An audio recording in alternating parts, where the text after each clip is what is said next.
Mərhəmətli və rəhimli Allahın adıyla.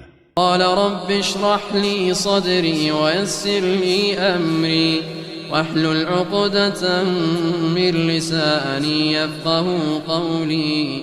Müminlərin anası Ayşə radiyallahu anh rivayet edir ki, Peyğəmbərimizə ilk vəhyin gəlməsi gözəl yuxu vasitəsilə başlamışdır. Onun gördüyü elə bir yuxu yox idi ki, sübh çağının aydınlığı kimi gerçək olmasın. Sonra onun qəlbinə tənhalığa çəkilmək meyli salındı. Peyğəmbərimiz Hira dağındakı mağarada xəlvətə çəkilib, ailəsinin yanına qayıdana dək müəyyən gecələr orada ibadət edərdi.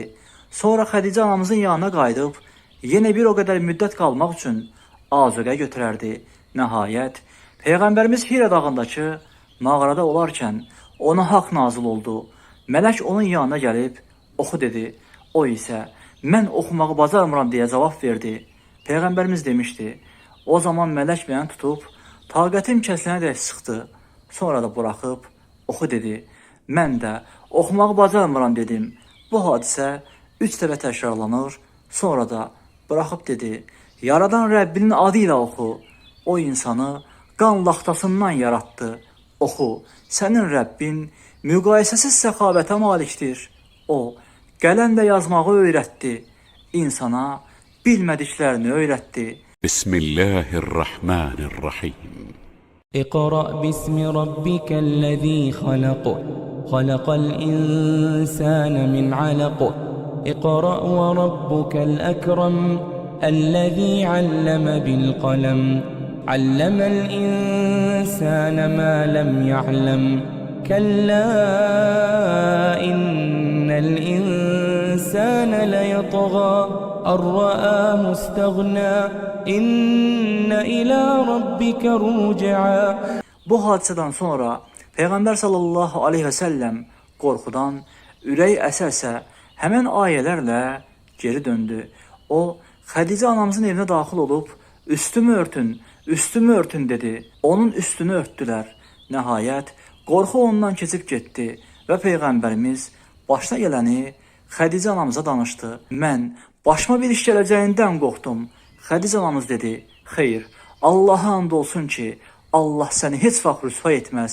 Çünki sən qohumluq əlaqələrini möhkəmləndirir, zəiflərin yükünü daşıyır, yoxsula pay verir, qonağa yaxşı baxır və haqq yolunda insanlara yardım edirsən. Xədicə anamız Peyğəmbərimizi əmsi oğlu Varaqanın yanına gətirdi. O, cahiliyyət dövründə nəsrani olmuş bir adam idi və İbranicə yazmağı bacarır, İncildən Allahın dilədiyi qədər bəzi şeylər yazardı.